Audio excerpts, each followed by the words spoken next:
Geliefdes, hartlike welkom vanoggend by Antipas Gereformeerde Baptiste Gemeente se erediens. Goeiemôre aan elkeen. Ek groet julle soos altyd in die naam van Jesus Christus, hy ons verlosser, ons Here. Ek wil julle herinner sommer die intrapslag dat ons God is 'n enige God. Met ander woorde, hy is die enigste, soos die heilige Shema in Deuteronomium 6 vers 4 vir ons sê, hoor o Israel, die Here ons God, hy is 'n enige God, die enigste wie daar is. Hy is die enigste ware en waaragtige God.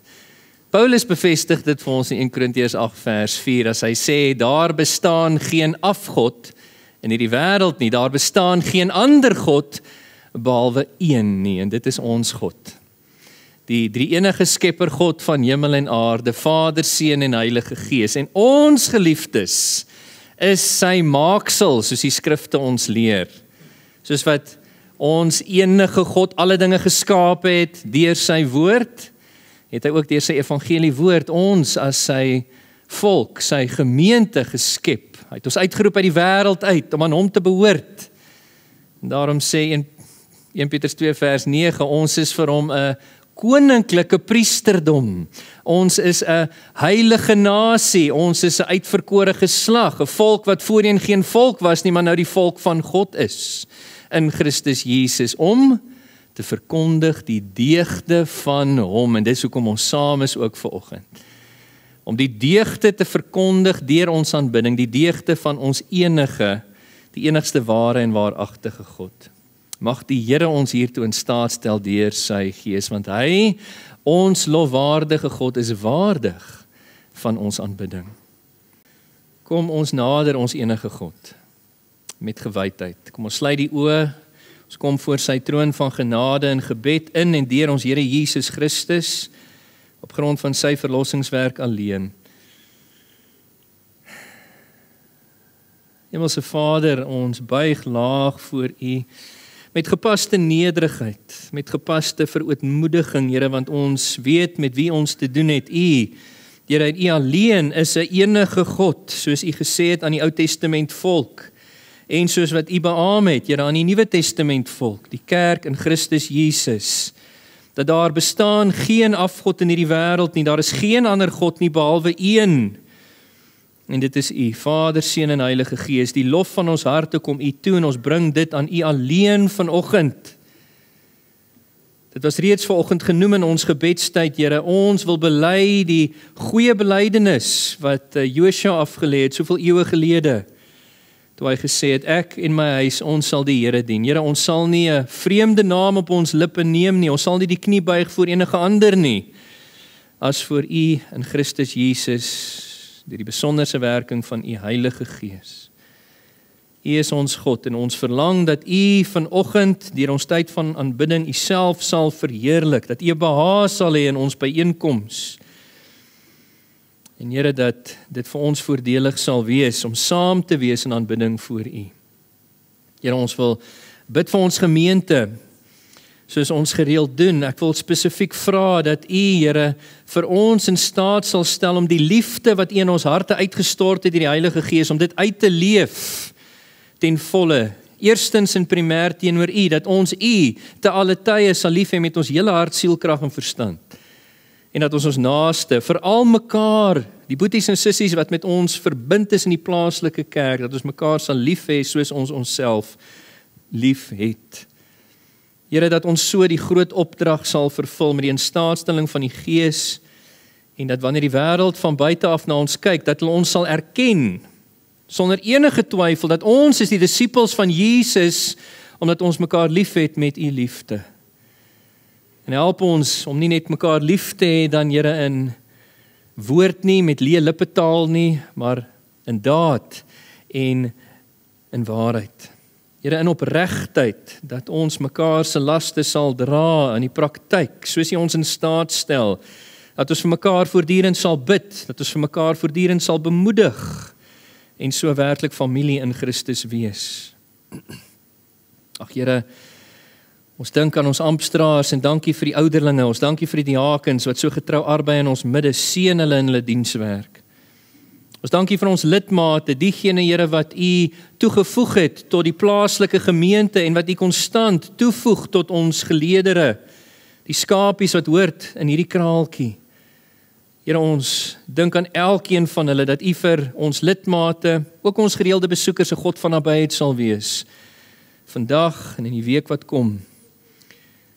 Ons dink veral aan diegene wie se name op die blaadjie is. Ons dink aan die Barnards, Werner Tron, Heinrich Leroux, dankie dat U hulle veilig teruggebring het van oorsee af. Ons bid vir tannie Suzette Dannhauser wat nog in Nederland is. Ons dankie vir tannie Elna de Kok wat in ons tannie Erna Koster, jammer, wat in ons midde is vanoggend. Dat U so wonderlik onderneem met haar, Here. En dat daar positiewe naderdraai is met haar behandeling, dat U wysheid gee aan die dokters, Here. Dat U ook Uself ontferm oor haar en die familie in haar sorg. Here, ons dink aan Elna de Kok. Ons het 'n skok gehad hierdie week, maar ons dank U vir U soewereine onderneming in haar en Jasper se lewe. Ons dank U, Here, vir die uitkoms en ons wil vra dat U haar sal aanraak en verder beterskap sal skenk, insig vir die dokters wat haar behandel, vir die diagnose wat gemaak word. En Here, dat ons in die weke en maande wat voorlê, U goedheid en goedertierenheid sal beleef in hierdie situasie. Ons dink aan Doreen, wat so getrou diensbaar is in U gemeente. Ag Here, dat U ook vir haar sal aanraak, dat U beterskap sal skenk, ook wysheid aan die dokters wat haar behandel. Dat U algemene genade en die medisyne, Here, sy doel sal dien. Dat U haar vinnig op die been sal hê om aan te gaan met haar studies en haar bediening. Ons waardeer haar, Here. Mag sy ook die liefde van die gemeente deur ons uitreik na haar toe beleef. Ons dank U vir Madeleine Greffrath se suksesvolle operasie. Ons dank U vir Madeleine van der Merwe se werksonderhoud en ons vra dat U wil in daardie verband sal laat geskied. Ons dink aan Mike en Marijn, Here, hulle wat ook vir soveel jare getrou gearbeid in U kerk en nou deur hierdie beproewing gaan met Marijn se gesondheid wat versleg. Wil U asseblief ingryp en onderneem en wysheid skenk. Here, wil U voorgaan en U wil laat geskied in hierdie situasie en vir hulle 'n tasbare bewustheid sal gee van U nabyheid en hulp in hulle omstandighede. Help ons ook om met wysheid te weet hoe om uit te reik na hulle. Here, en 'n ondersteuning te bied wat so nodig is. Ons dankie vir tannie Gina en Tina en die onderneming met hulle en ook met elkeen anders bid ons voor al die name in die algemene lys vir gebed, Here, dat U in elke situasie sal neerbuk, sal onderneem ter wille van U eer en die welstand van U kudde. Here, ons dink aan die wat verjaar, lentelief vandag, dat sy 'n spesiale dag sal hê, ook aan Ingrid, Melvina, Anne, JS, Henriette, Wilhelm, hierdie week wat kom, seën hulle op hulle spesiale dag, mag hulle U guns en genade beleef in die jaar wat voorlê, asseblief, Here. Vader, ons wil bid vir die bedienings wat hierdie week aan die gang is, Here, dat U asseblief U seën ook daar sal skenk, dat disippelskap sal plaasvind, dat U ons sal verdiep deur ons interaksie met mekaar rondom U woord in gebed. Here, dat dit sal bydra om ons te vorm na die beeld van Jesus en dat ons daardeur verdiep sal word in ons kennis van U en ons liefde vir U. Here, ons bid vir ons sendelinge, wie ons as 'n gemeente ondersteun en ook die Sola 5 groep van kerke waarvan ons deel is. Here, dat U deur die werksaamheid van ons sendelinge en die Sola 5 assosiasie van kerke die evangelie sy snelle loop sal laat kry en dat U koninkryk sal uitbrei, nie net in Suid-Afrika nie, maar reg oor die wêreld, Here. Dat ons so die koms van die Here sal verspoedig. Ons dink aan ons eie land, Here, ons sal tot vervelings toe bid, soos U ons gevra het, Here, vir ons leiers in Suid-Afrika, die redding van president, parlementslede, polisiediens, diegene wat dien in die private en in die publieke sektors. Here, dat U individue sal wederbaar, dat U aan hulle sal skenk die vrugte van bekering en geloof, dat hulle Christus sal ken en lief hê en dat U hulle sodoende in staat sal stel om met integriteit voort te gaan in ons land. Here, sodat ons 'n godvrugtige lewe kan lei. Stuur herlewing, asseblief, Here. Ons dink ook aan die wêreld, aan die wêreldland Afghanistan spesifiek. Here, dat U kerk getrou sal hou aan U, soos vanoggend gebid is. Ons kan onsself net indink, die vervolging wat ons boeties en sissies daar beleef, wat ondergrond hulle geloof as dit ware moet beoefen, sal U hulle help, Here, om getrou te bly aan U, nie die geloof af te sweer nie, maar tot die dood toe, Here, aan U vas te hou, en dat hulle die kroon van die lewe sal verwerf. Ag Here, staan hulle by, help hulle om skaamteloos op te staan vir U, en dat U ook hulle sal gebruik vir die verspreiding van die evangelie, die vestiging van U kerk en koninkryk in hierdie wêreld. Vir ons erediens, Here, ons kan maar net vra, kom naby aan elkeen van ons, raak ons aan, werk in ons midde, verheerlik U self, seën ons, in Jesus se naam. Amen. Gemeente, julle kan julle Bybels oopmaak vir my by Maleagi, hoofstuk 2 vanaf vers 17 tot 3 vers 6. Maleagi 2 vanaf vers 17 tot hoofstuk 3 vers 6. Ons gaan aan met ons studie deur hierdie besonderse klein profeet, die boek van Maleagi. Ons kyk vanoggend na een van die laaste profesieë oor God se verlossing in Christus Jesus wat ons van lees in die Ou Testament, 'n besonderse gedeelte. En ek kan vir julle eerlik sê, gemeente, ek staan vanoggend hier voor julle met vrees en bewing, want hierdie teks is so ryk, daar is soveel diepte, dit wat gesê word, het soveel omvang. Ek het die hulp van die Here nodig om werklik te raak aan die diepte en die omvang van die teks. En baie dankie vir julle wat vanoggend vir my gebid het vir die Here se hulp, dat ek met 'n ekonomie van woorde sal sê wat die Here gehoor wil hê. Nie een woord meer, ook nie een woord minder nie. In ons studie deur hierdie boek van Maleagi het ons nou al die eerste 3 van 6 dispute tussen God en sy volk behandel. As julle sal onthou, in hoofstuk 1 vers 1 tot 5 het God sy volk vermaan vir hulle ongeloof en hulle wantroue in sy liefde vir hulle. In die tweede dispuut het God die priesters of die geestelike leiers van die volk vermaan vir hulle ontrouheid aan hom, rakende die offergawes van aanbidding en ook rakende hulle instruksie aan die volk op grond waarvan hulle afgewyk het. Dan in die derde dispuut het God die volk vermaan, die hele volk, vir ontrouheid aan hom en mekaar deur blaatante vermenging met die afgoddienende ongelowiges in die wêreld om hulle. En ook weens egskeiding. Ons het na hierdie dinge gekyk en vanoggend in die 4de dispuut kyk ons na God se vermaaning van sy volk vir hulle valse en hulle vermoeiende beskuldigings van hom. Ek gaan met julle behandel vanuit ons teks vanoggend 2 aspekte. 2 aspekte van hierdie deel van die woord van die Here. Die valse beskuldiging vanaf die volk teen God en ook dan die vaste belofte vanaf God vir sy volk. Sodat ons daardeur nie ook self misleid sal wees, soos Ou Testament Juda eens was in Maleagi se tyd nie, dat ons nie in eie geregtigheid God valslik sal beskuldig ooit nie, maar eerder dat ons met dankbare, met opgewonde harte God voortdurend sal aanbid vir sy suiwerings, sy reinigingswerk in Jesus Christus, waardeur hy ons in staat stel om vir hom 'n mense van reg en geregtigheid te wees.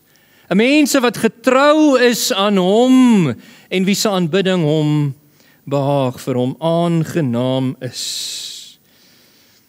Met dit gesê, gemeente, kom ek lees vir ons die teks, Maleagi 2 vanaf vers 17 tot 3 vers 6, en dan sal ek bid vir die Here se hulp.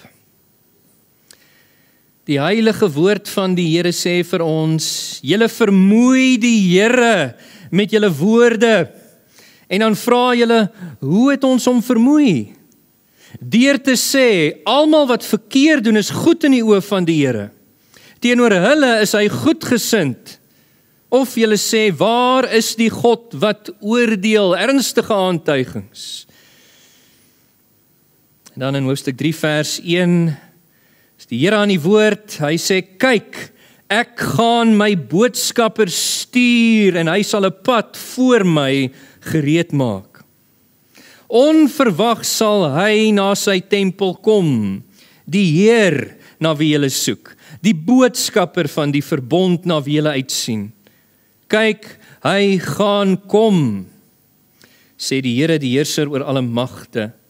En wie kan die dag van sy koms verduur? Wie kan staande bly wanneer hy verskyn? Ja, daardie dag is soos die vuur van die smelter, soos die loog of seep van die wassers. Hy sal gaan sit as iemand wat silwer smelt en suiwer. Hy sal die leviete reinig en hulle soos goud en silwer suiwer. Hulle sal aan die Here behoort en offers in geregtigheid bring. Dan alleenlik sal Juda en Jerusalem se offers weer vir die Here aangenaam wees, soos in die ou dae, soos in die vroeër jare.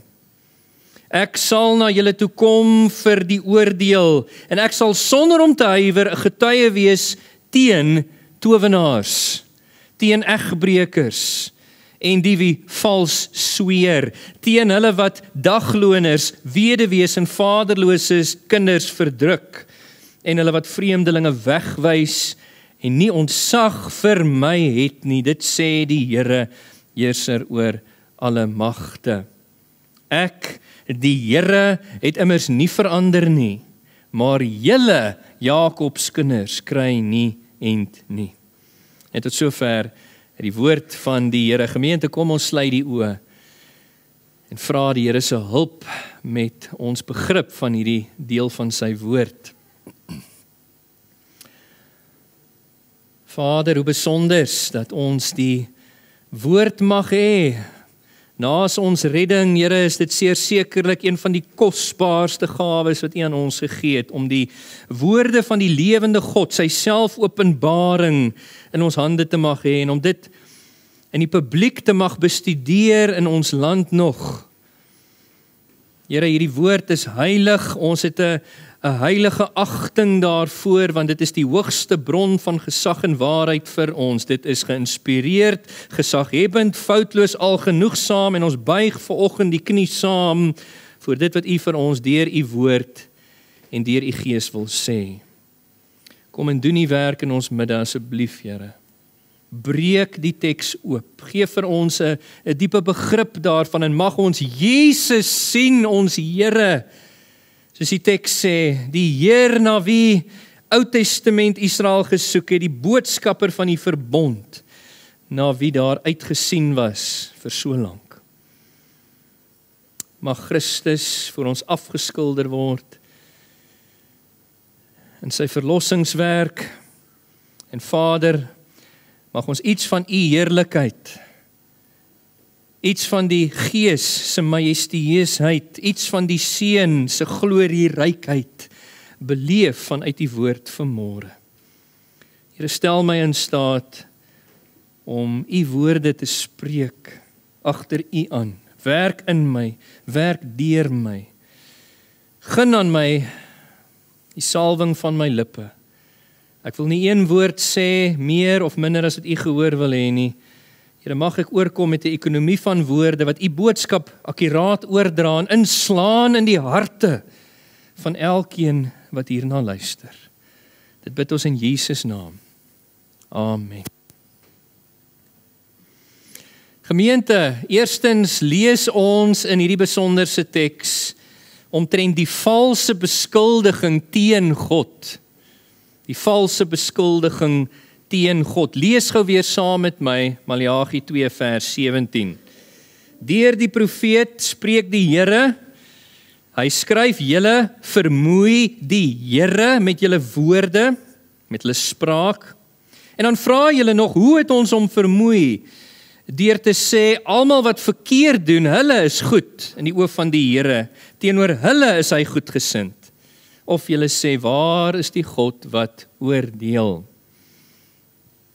Nou ja, soos met al die ander dispute in Maleagi volg hierdie dispuut dieselfde patroon. Daar's eers hierdie stelling in die begin van vers 17, die stelling vanaf God wat sy volk verkeerd doen. Die volk word hier vermaan oor hulle valse beskuldigings teen God. En kyk, soos ek vir julle gesê het net, nou dit is ernstige beskuldigings hierdie, want dit verydel die karakter van die Here. Dit trek sy attribute van reg en geregtigheid in twyfel. Dit onteer die Here en daarom sê die teks, dit vermoei hom. Stelling teen die volk. En dan het ons die teenstelling vanaf die volk. Die teks sê, julle vra, hoe het ons hom vermoei? Die volk word hier weer eens soos voorheen in die boek uitgebeeld as blind vir hulle sonde. So asof hulle nie geweet het wat hulle verkeerd doen nie. En dan daarna het ons die begronding van die Here se stelling, die bewys van hierdie stelling. Die volk het in essensie God beskuldig dat hy nie meer 'n God van reg en geregtigheid was nie. Dat hy die goddeloses te midde die volk, diegene wat verkeerd doen soos die teks sê, dat hy hulle as goed ag, dat hy goedgesind is teenoor hulle en dat hy hulle nie meer oordeel nie. Aan die ander woord, hy was nie meer 'n God van reg en geregtigheid nie. Nou dadelik wil ons die vraag vra, waarom? Waarom sou God se Ou Testament volk hom so valslik en met vermoeienis beskuldig? Wel, daar's vir ons 'n aanduiding hier in vers 17. Die oënskynlike voorspoed wat die goddeloses in die midde van die volk beleef het, hulle wat verkeerd doen, terwyl die regverdiges in die middel van die volk lyding verduur het, rampspoed verduur het en dikwels aan die hande van die goddeloses. Hierdie kwessie is 'n eeueoue kwessie. Die oënskoulike voorspoed van die goddeloses, die oënskoulike rampspoed van die regverdiges. Dikwels het Bybelskrywers al gepraat oor hierdie vraagstuk. Waarom beleef die goddeloses voorspoed? Waarom beleef die regverdiges rampspoed? Job 21 vanaf vers 7 bespreek hierdie kwessie. Job 24 bespreek hierdie kwessie. Daai bekende Psalm 73 bespreek hierdie kwessie. Ons het in Prediker hierdie stelling, waar Salomo in Prediker 8 vers 14 sê, daar is iets sinloos wat op die aarde plaasvind, naamlik, hy sê daar is regverdiges met wie dit gaan volgens die optrede van goddeloses, daar is goddeloses met wie dit gaan volgens die optrede van die regverdiges. Die kwessie word bespreek in Jeremia 12 vers 1 tot 4 en Habakuk 1 en so voorts. En kyk, hierdie vraagstuk was juis prominent vir God se Ou Testament volk, want hy het materiële seën vir die nasie beloof, sou hulle getrou wees aan hulle verbond met die Here. In tekste soos Levitikus 26 en Deuteronomium 28 het hy hierdie seën beloof. Tog daai beloftes was vir die volk as 'n geheel. Met ander woorde, as die hele volk getrou is aan hulle verbond met die Here, dan sou God die hele volk seën. En omdat die volk gemeng was in Ou Testament tye wat haar samestelling aanbetref, dit wil sê daar was goddeloses en regverdiges te midde die volk, het dit soms verwarring veroorsaak van hoe hierdie kwessie in die praktyk uitspeel wanneer dit kom by situasies wat individue raak. En dis nie al nie, hierdie vraagstuk word eintlik gekompliseer deur ander Bybelse oorwegings. Dink gou 'n bietjie saam met my. Aan die een kant weet ons volgens Bybelse leer die goddeloses beleef soms voorspoed, want ons genadige God word daardeur verheerlik om sy goedheid te vertoon, nie net aan die regverdiges nie, maar ook aan die goddeloses. Ons lees daarvan in Matteus 5 vers 45, onder andere Handelinge 14 vers 17, en die Here betoon baie keer, soos Romeine 2 vers 4 sê, guns, en hy skenk voorspoed aan goddeloses, juis om hulle tot bekering te bring. Soos Paulus skryf, besef jy nie dat die goedheid van die Here jou tot inkeer wil bring nie. En dan aan die ander kant, regverdiges beleef weer dikwels rampspoed, want God kies rampspoed, die uitdagings, die beproewings van die lewe om vir ons geestelik te groei, soos wat hy in die geval van Job gedoen het.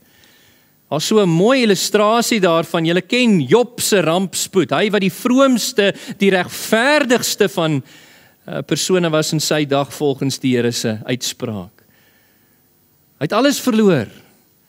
Rampspoed beleef. En uiteindelik het die Here vir hom daai geestelike les geleer wat hy in hoofstuk 42 van Job leer. En nie net dit nie, regverdiges leef in hierdie selfde gevalle wêreld, waar ons ook saam met goddeloses die gevolge van die sondeval beleef op ons. Dit affekteer ons, dinge soos veroudering, pyn, siekte, skete, die dood, onreg, al hierdie dinge beleef ons saam met die goddeloses. En dit alles kompliseer hierdie vraag, waarom beleef die goddeloses voorspoed en regverdiges rampspoed? Nou dit blyk vanuit hierdie stelling in 2 vers 17 dat die volk in Maleagi se dag het geworstel met hierdie vraagstuk in hulle omstandighede. Maar die fatale fout wat hulle gemaak het is om toe te laat dat hulle omstandighede, hulle belewenis, hulle aanskouing van onreg, hulle godsbeskouing begin vorm het. En dat hulle hierdie gedagtes oor God begin dink het, dat hy nie meer 'n God van reg en geregtigheid is nie. Dat hulle hierdie woorde oor God begin uitspreek het, dat hy nie meer 'n God van reg en geregtigheid is nie. Hulle het God se karaktereienskap, ons kan sê sy attribute van reg en geregtigheid begin betwyfel, terwyl hulle eintlik vanuit sy selfbeskrywing in die Bybel hom moes geken het, geweet het dat hy is 'n God van reg en geregtigheid. Ek meen vroeg in die Ou Testament het die Here vir die volk gesê in 'n teks soos Deuteronomium 32. Moses is aan die woord, hy sê mag my onderrig maar hy sê ja, die naam van die Here roep ek uit, erken die grootheid van ons God, die rots, volmaak is sy werk, luister nou, ja, al sy paaie is 'n maatstaf, 'n betroubare God sonder onreg. Regverdig en onkreukbaar is hy. Vanuit sy selfbeskrywing moes die volk hom geken het. Daar is geen onreg by die Here nie, geliefdes. Hy is 'n God van reg en geregtigheid. Regverdig en onkreukbaar is hy. En is geen wonder dat Abraham daai retoriese vraag vra in Genesis 18 vers 25. Sal die regter van die aarde nie doen wat reg is nie? Die geïmpliseerde antwoord is natuurlik, ja, want hy is 'n God van reg en geregtigheid. Die ironie is, en dit is 'n enorme ironie, hulle het God valslik beskuldig dat hy nie meer 'n God van reg en geregtigheid was nie, maar eintlik was hulle nie meer 'n mense van reg en geregtigheid nie. Dit word vir ons aangedui in ons teks. Kyk gou na vers 5 van hoofstuk 3. Let op wat aan die gang was in die midde van die volk. Die Here sê, ek sal na julle toe kom, my volk, vir die oordeel. Ek sal sonder om te huiwer 'n getuie wees teen towenaars, teen egbreekers, teen die wie vals sweer, teen hulle wat dagloners, weduwees, vaderlose kinders verdruk, teen die wat vreemdelinge wegwys, nie empatie het vir hulle nie en wat ons nie ontzag vir my naam het nie. En is nie net deur hierdie uitspraak dat ons weet dat hulle verander het, dat hulle nie meer 'n mense van reg en geregtigheid is nie. Ook die konteks sê dit vir ons. Ons het nou in die laaste 2 weke gekyk na die vorige 2 dispute, waar God van die priesters van die volk die volgende sê. Kyk gou na hoofstuk 1 vers 7, saam met my. Die Here sê vir die priesters, julle bied besoedelde voedsel aan op my altaar. Dit was 'n taboe. En dan vra julle nog, hoe het ons u verwerp? Omdat julle dink die tafel van die Here kan maar geminag word. En nie net het hulle God onteer deur die offergawes nie, ook deur hulle instruksie het hulle die volk verlei en God onteer. Kyk gou na Maleagi 2 vers 7 en 8. Die Here sê vir die priesters dat die lippe van 'n priester moet immers kennis in stand hou. Mense soek onderrig in wat hy sê, omdat hy 'n boodskapper is van die Here, heerser oor alle magte, maar julle het afgewyk, nie die Here nie, julle het afgewyk van die pad, en baie mense laat struikel deur julle onderrig. Julle het die verbond met die Lewiete geskend, sê die Here, heerser oor alle magte. En nie net die priesters nie, die volk ook, het afgewyk, verval vanaf die Here. Kyk na hoofstuk 2 vers 11. Die Here sê vir die volk, Juda was ontrou. Iets afstootliks is in Israel en Jerusalem gedoen. Naamlik, Juda het die heiligdom van die Here, sy volk en sy tempel, waarvoor hy lief is, ontheilig. Hoe het hulle dit gedoen? Juda het met dogters wat vreemde gode dien getrou. Hulle het vermeng met die afgodienende ongelowiges rondom hulle. En nie net dit nie.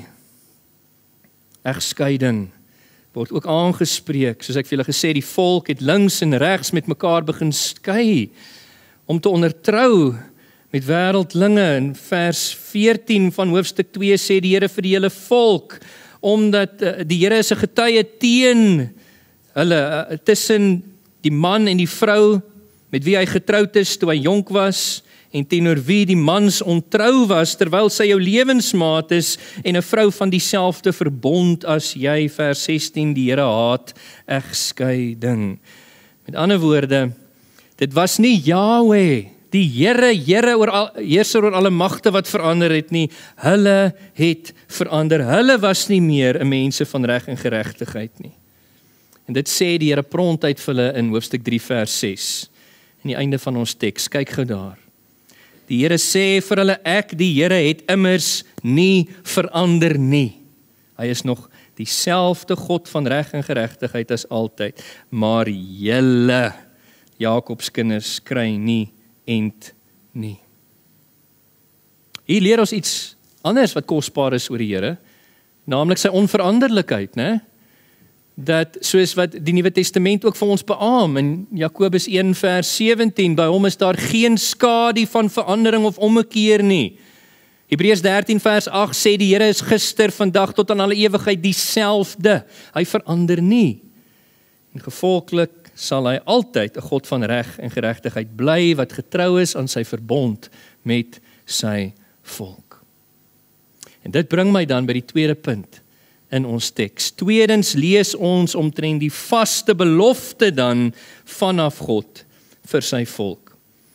Ons lees nie net oor die valse beskuldiging teen God nie, maar die vaste belofte vanaf God. Lees gou weer saam met my hoofstuk 3 vanaf vers 1 tot 6. Kyk, sê die Here, ek gaan my boodskapper stuur, hy sal 'n pad voor my gereed maak. Onverwags sal hy dan na sy tempel kom, die Heer na wie julle soek, die boodskapper van die verbond na wie julle uitsien. Kyk, hy gaan kom. Dit is verseker, sê die Here, heerser oor alle magte. En wie kan die dag van sy koms verduur? Wie kan staande bly wanneer hy verskyn? Ja, daardie dag is soos die vuur van die smelter, soos die loog van die wassers. En hy sal gaan sit as iemand wat silwer smelt en suiwer. Hy sal die Lewiete, die priesterlike stam reinig, en hulle soos goud en silwer suiwer. Hulle sal aan die Here dan behoort, en offers in geregtigheid bring. Dan sal Juda en Jerusalem se offers weer vir die Here aangenaam wees, soos in die ou dae, soos in die vroeë jare. Ek sal aan julle toe kom vir die oordeel. Ek sal sonder om te huiwer 'n getuie wees teen towenaars, egbrekers, die wat vals sweer, teen hulle wat dagloners, weduwees en die vaderlose kinders verdruk, hulle wat die vreemdelinge wegwys en nie ontzag vir my naam het nie, sê die Here, heerser oor alle magte. Jy sien, ons onveranderlike God van reg en geregtigheid maak dan 'n belofte dat hy iets bonatuurlik van sy kant af sou doen in die aangesig van die onvermoë van sy eie volk om in eie krag 'n mense van reg en geregtigheid te wees, sou hy sy volk suiwer, hy sou hulle reinig van die goddeloosheid in hulle midde, sodat hulle 'n mense van reg en geregtigheid sou wees. Hierdie belofte het vir die volk in Maleagi se dag vooruitgesien na 'n tydstip in hulle toekoms, dit wat vir ons nou in die verlede is, naamlik wat God sou doen deur die koms van Jesus Christus, die gesalfde in hierdie wêreld in, hy wat die verlosser is, wat deur sy kruiswerk die gevolge van die sondeval sou terugdraai, en vir God 'n oorblyfsel vanuit hierdie wêreld sou suiwer, sou reinig wat aan hom behoort, wat 'n mense van reg en geregtigheid sou wees.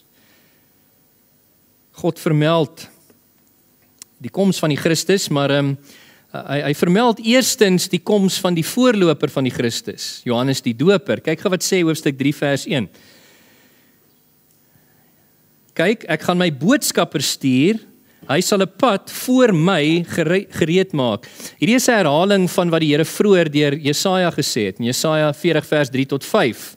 Die koms van Johannes die Doper, wat die weg sou berei vir die Christus.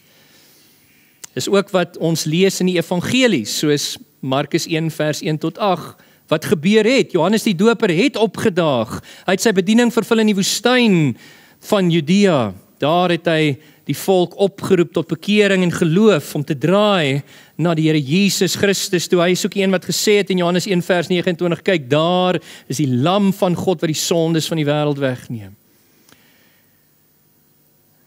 Hy het gekom. En dan vermeld die Here ook die koms van Christus, wie se pad Johannes berei het, hier in vers 1. Die teks sê, onverwag sal hy dan, die Christus, na sy tempel toe kom, die Heer na wie julle soek, die boodskapper van die verbond, na wie julle uitsien, kyk, hy gaan kom, en ons weet, ons kyk terug van die Nuwe Testament kant af, na wêreldgebeure, ons weet hy het gekom, soos die Here Heerser oor alle magte gesê het. Hier's wel 'n nuance verskil hier in die teks, want as mens die ander profete gaan lees, dan profeteer hulle dikwels oor die koms van Jesus Christus as 'n dag van verlossing vir die volk, en 'n dag van verknorsing en oordeel vir hulle vyande. Maar wat Maleagi hier sê is, dit sal nie net 'n dag van verknorsing wees vir die vyande van God se volk nie, maar ook vir die volk self, weens hulle vervallendheid in ontrouheid en in goddeloosheid. Kyk wat sê hoofstuk 3 vers 2. Hy praat met die volk hier en hy sê vir hulle, wie kan dan sy koms verduur? Wie kan staande bly wanneer hy verskyn? Ja, wie kan? Hierdie stelling dat hy onverwags na sy tempel toe kom in vers 1, het natuurlik verwysing na die ontrouheid van die priesters en die volk wat die tempelaanbidding aanbetref het. En hulle het die Here se heiligdom verontheilig, soos hoofstuk 2 vers 11 vir ons gesê het. Hulle het dit gedoen deur besoedelde offers, deur verkeerde instruksie, deur vermenging met ongelowiges, deur egskeiding en deur talle goddelose dade en ingesteldhede, soos ons van lees hier in hoofstuk 3 vers 5. Dit het hulle tempelaanbidding beïnvloed, en dan sê die profeet dat die Christus sal kom na sy tempel toe, spesifiek om dit te reinig. Hy gebruik hier 2 analogieë, 2 illustrasies, 2 voorbeelde om hierdie suiwering, hierdie reiniging van God deur Christus te beskryf hier in vers 2b. Die teks sê, ja, daardie dag is soos die vuur van die smelter, en dit is soos die loog of die seep van die wassers. 2 mooi beelde wat hierdie reinigingswerk van God deur Christus vir sy volk uitbeeld. Met ander woorde, wanneer Christus kom, sal hy die volk suiwer, soos wat 'n mens onsuiverhede van uit metaal uitbrand. Jy maak dit so warm dat dit smelt, dan dryf die onsuiverhede bo, dit word afgeskep. En wanneer daai metaal weer hard word, dan is dit suiwer. Christus sou die volk suiwer, soos die rivier van die smelter heen. En dan die tweede beeld hier, hy sal sy volk reinig, soos 'n mens vuilheid vanuit 'n kledingstuk was met loog, wat 'n tipe seep was. En die Here dui aan dat hy nie dit net met 'n gedeelte van die volk sou doen nie, maar met sy hele volk.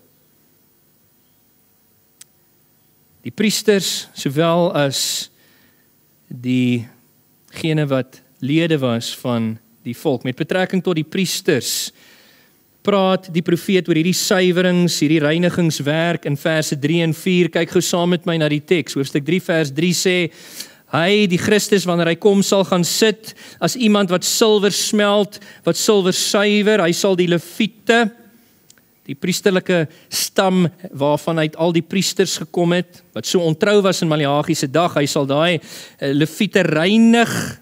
Hulle is soos goud en silwer suiwer. Hulle sal aan die Here behoort en offers in geregtigheid dan bring, wanneer die Here hulle gesuiwer gereinig het. En dan, as hulle die volk so voortgaan, sal die hele Juda en Jerusalem se offers weer die Here vir die Here aangenaam wees, soos in die ou dae, soos in die vroeë jare.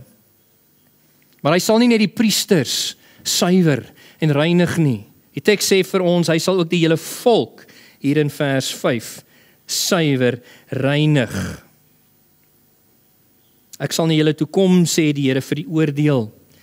Ek sal sonder om te huiwer 'n getuie wees teen towenaars, teen egbrekers en die wie vals sweer, teen hulle wat dagloners, weduwees, die vaderlose kinders verdruk, hulle wat vreemdelinge wegwys en nie ontsag vir my het nie, sê die Here Heerser oor alle magte. En die uitkoms dan sou wees dat die volk wat gesuiwer, gereinig is in Christus, dat hulle weer ontsag sou hê vir die Here, dat hulle 'n mense van reg en geregtigheid sou wees voor God, wat getrou is aan hom, en wie se aanbidding vir hom aanneemlik is, soos vers 4 sê, en dit sou God alles doen deur die koms van die Christus, die Heer na wie hulle gesoek het, die boodskapper van die verbond, na wie julle uitgesien het. Ek wil 'n paar toepassings aan julle voorhou in die lig van die uitleg van hierdie teks. Nou dat ons verstaan wat aan die gang is in die teks, geliefde, ook ons worstel soms met die eeueoue vraagstuk. Waarom beleef die goddeloses om ons voorspoed? En waarom beleef die regverdiges soos ons dikwels rampspoed? Ek wil vir julle aanmoedig, moenie die goddeloses beny nie, en moet julle nie bekommer oor hierdie verskynsel in die wêreld nie. Hou in gedagte dat God dikwels, omdat hy genadig is, omdat hy goed is, ook die goddeloses seën, met die bedoeling om hulle tot bekering te bring. Daarom sien ons dikwels dat goddeloses voorspoedig is. En hou ook in gedagte dat God dikwels die regverdiges beproef en toets deur rampspoed, dat hy dit gebruik in hulle lewens, uitdagings, beproewings om hulle te groei, te leer, geestelike les om hulle te vorm na die beeld van Jesus Christus. En ook dat regverdiges tesame met die goddeloses in 'n gefalle wêreld ook geaffekteer word deur die gevolge van die sondeval wat niemand, geen mens kan ontduik nie. Daarom beleef regverdiges ook dikwels veroudering. Wel, nie dikwels nie, altyd. My kinders herinner my gereeld. En ons beleef siektes en pyne en skete en onreg en dood en al hierdie dinge. Maar uiteindelik, soos Psalm 73 sê, uiteindelik sal God by die wederkoms van Jesus Christus alle onreg veroordeel en hy sal alle goddeloses verdoem tot 'n ewigheid van bewuste pyniging in die vure van die hel, wanneer hy reg en geregtigheid herstel in sy skepping, wanneer hy reg en geregtigheid laat seëvier. Dit lyk dalk vir jou of die goddeloses vir 'n seisoen voorspoed beleef in die hier en nou, maar hulle ewige uiteinde is rampspoed. Dit lyk dalk vir jou of die regverdiges vir 'n seisoen in die hier en nou rampspoed beleef, maar hulle uiteinde is ewige voorspoed. So daarom moenie die goddeloses beny nie. Jy moet jou nie bekommer oor hierdie verskynsel nie. 'n tweede toepassing wat ek wil maak is, moenie toelaat dat jou aanskouing van en jou belewenis van onreg in hierdie wêreld jou godsbeskouing vorm nie. Sodat jy nie soos Ou Testament Juda ook God valslik begin beskuldig, dat hy nie meer 'n God van reg en geregtigheid is nie. Want jy sien nie reg en geregtigheid om jou in die wêreld nie. Dat jy van hom beginne sê dat hy die goddeloses, almal wat verkeerd doen, dat hy hulle as goed ag, dat hy goedgesind is teenoor hulle en hulle nie oordeel nie. Dit sal daartoe lei dat jy onwaardige gedagtes van ons lofwaardige God begin dink. Dit sal daartoe lei dat jy onwaardige woorde oor ons lofwaardige God begin uitspreek. Dit sal die Here onteer. En dit sal sy dissipline oor jou bring. Nee, laat altyd toe dat God se selfbeskrywing in die woord jou godsbeskouing vorm. Nie jou belewenis van onreg daar buite nie, maar die woord van die Here. Ken die Here, weet wie hy is op grond van wat hy van homself gesê het in die Bybel. Hy is onveranderlik. Daar's geen skadu van verandering of ommekeer by hom nie. Gister, vandag tot in alle ewigheid is hy dieselfde. En daarom sal hy altyd wees 'n God van reg en geregtigheid vir ons, wat getrou is aan sy verbond. Daar is geen onreg by hom nie. Regverdig en onkreukbaar is hy, soos Deuteronomium 32 vers 4 sê. Wees hiervan absoluut verseker. Nog 'n toepassing wat ek wil maak. Hierdie een mag dalk 'n bietjie langer wees. Laat ons met dankbare, met opgewonde harte die Here altyd aanbid vir hierdie suiweringswerk, vir hierdie reinigingswerk in Christus Jesus wat hy beloof het vir sy volk, waarvan ons vandag deel is onder die nuwe verbond. Dat hy ons in Christus Jesus deur Jesus se verlossingswerk, die koms van die Heer, die boodskapper van die verbond, dat hy ons deur hom die vermoë gegee het om 'n mense van reg en geregtigheid te wees, soos wat hy 'n God van reg en geregtigheid is. Ek wil uitwys hier vir julle, dit is 'n absolute soewereine, absolute bonatuurlike werk van God. Van begin tot einde is dit alles die werk van God. Ons het niks bygedra nie, ons kan niks roem nie. Is iets wat hy gedoen het, wat hy initieer het en wat hy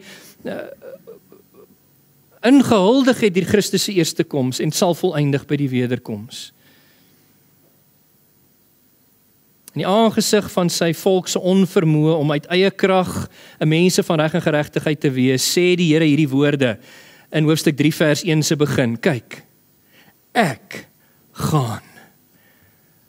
Hoe besonders.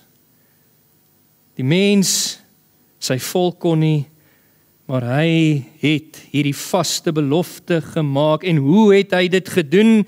Geliefdes, deur Jesus Christus skenk God vir ons die regverdigmaking. Dis hoe hy ons gesuiwer, gereinig het. In die positiewe sin weet ons, Jesus het mens geword op aarde. Hy het 'n sondelose lewe van gehoorsaamheid aan die morele wet van God geleef. Hy het dit vervul namens ons en so vir ons 'n rekord van volmaakte geregtigheid verdien. In die negatiewe kant weet ons, hy het ook kruis toe gegaan namens ons. Hy het 'n plaasvervangende kruisdood gesterf. Daar het hy ons skuld vir ons sondes, die straf vir ons sonde ten volle betaal. Hy het die toorn van God oor sonde versadig. Hy het die mag van sonde oor ons gebreek. Sodoende het hy ons deur sy kruiswerk gesuiwer, gereinig deur sy bloed van sonde. En diegene wat in hom glo, hulle word op grond deur middel van geloof regverdig verklaar. Die Here Jesus se rekord van geregtigheid word aan hulle toegereken. Die Engels is, dit word imputed na hulle toe. Hulle ontvang dit en God verklaar hulle daarom regverdig voor sy aangesig. Asof hulle nog nooit gesondig het nie, maar asof hulle self die lewe van Jesus op aarde geleef het, sondeloos. In gehoorsaamheid aan die morele wil van God. Deur Christus Jesus skenk God aan ons die regverdigmaking om ons te suiwer, te reinig, maar dis nie al nie. Deur die Heilige Gees bewerk God dan ook heiligmaking. Hy skenk nie net regverdigmaking nie, hy bewerk heiligmaking. Die twee gaan altyd hand aan hand. Jy kan hulle nie van mekaar skei nie. Dis die twee kante van dieselfde muntstuk. Waar God iemand regverdig verklaar in posisie voor hom, geregverdig voor sy aangesig, begin God dan om daai persoon in die praktyk regverdig te maak, toenemend so op die pad van heiligmaking. Hulle te vorm na die beeld van Jesus, sodat hulle toenemend kan wees, kan word in die praktyk, wat hulle reeds posisioneel in Christus is, wat hulle status aan betref. Die Heilige Gees is die een wat die gelowige kom inwoon, wat die verlossingswerk van Jesus toepas deur die harttransformasie, wonderwerk van wedergeboorte, waardeur hy die gelowige een kan sit, heilig, afsonder uit die wêreld, om aan God te behoort, deel van sy heilige nasie te wees, sy koninklike priesterdom, sy uitverkore geslag, sy volk. En dan begin hy daai progressiewe, begin die Heilige Gees daai lewenslange werk van heiligmaking, waar hy toenemend in ons lewe oorblywende sonde uitwys, soos wat ons volhard in die woord van die Here. En wanneer die Gees oorblywende sonde uitwys, stel hy ons ook in staat om daai sonde te bely met berou, om dit af te lê en op te neem, gehoorsaamheid aan die woord van die Here, sodat ons kan word 'n mense van reg en geregtigheid, wat gesuiwer is, gereinig is deur die verlossingswerk van Jesus Christus, ook in die praktyk.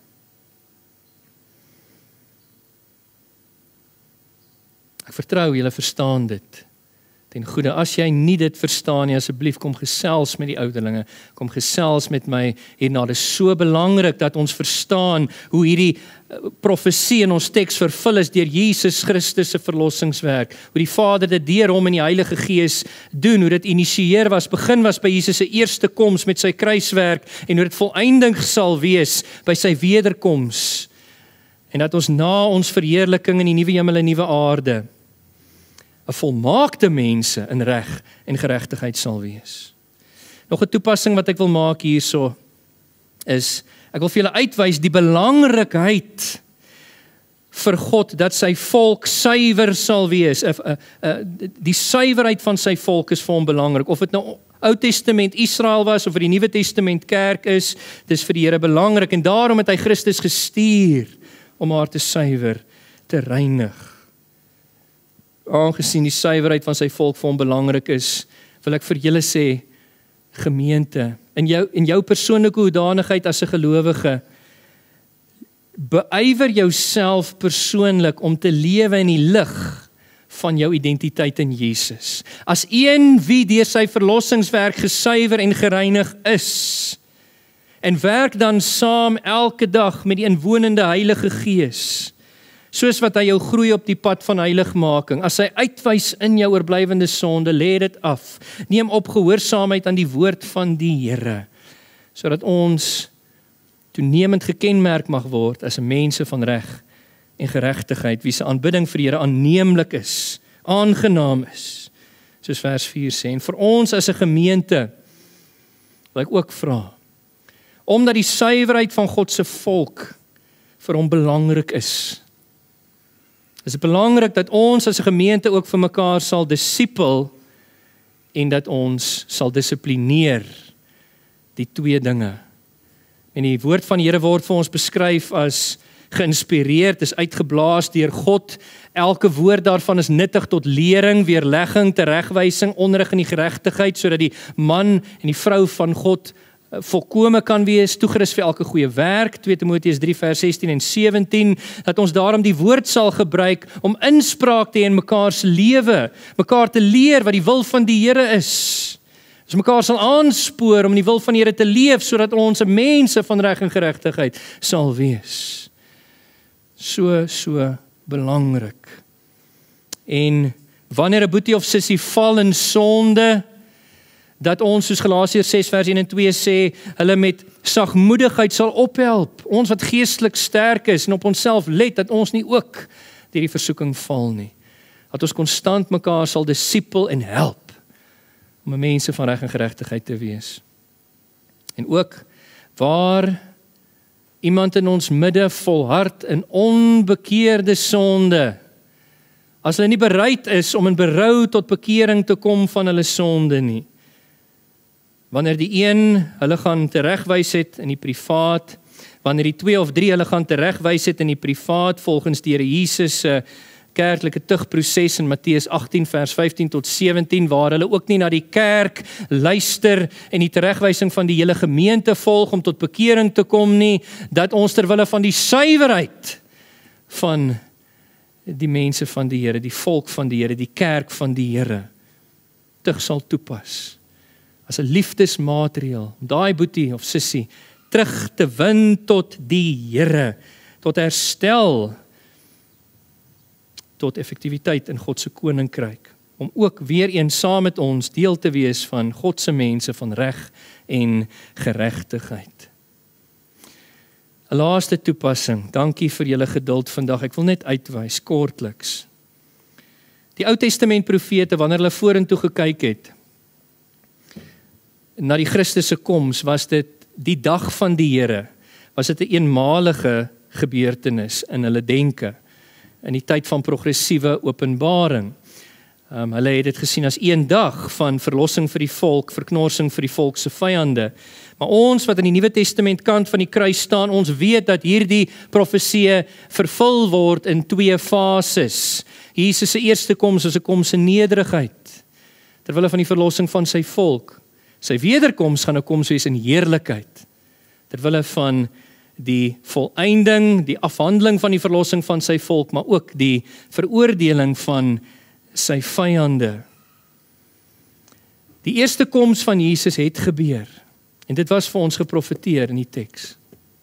Let op, die einde van vers 1 sê, kyk, hy gaan, kom, en hy het gekom, en dit gee vir ons 'n versekering dat Jesus in die apostel se woorde, dat hy weer gaan kom, sal ook net so vervul word, soos hierdie profesie.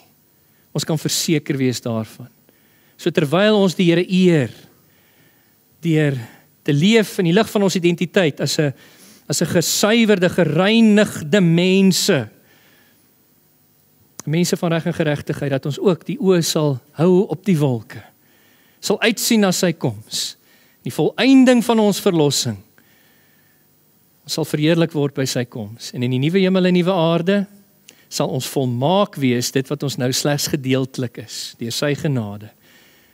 'n Mense volmaak in reg en geregtigheid. Ere aan God. Prys sy heilige naam. Amen. Hemelse Vader, dankie vir die woord. Here, ek is goed bewus van my gebrokenheid.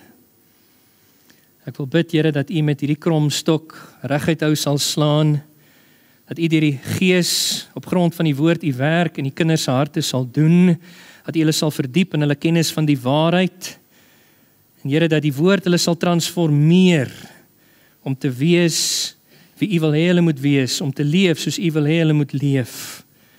Mag elkeen van hierdie toepassings, Here, vir ons 'n realiteit word. En Here, as daar enige iemand in ons midde is wat U nog nie van harte ken, as verlosser en Here nie, Here Jesus, kry hulle beet, gun hulle geen rus nie, totdat hulle ook die knie gebuig het deur bekering en geloof voor Jesus Christus as verlosser van hulle lewens en die Here van hulle lewens, asseblief.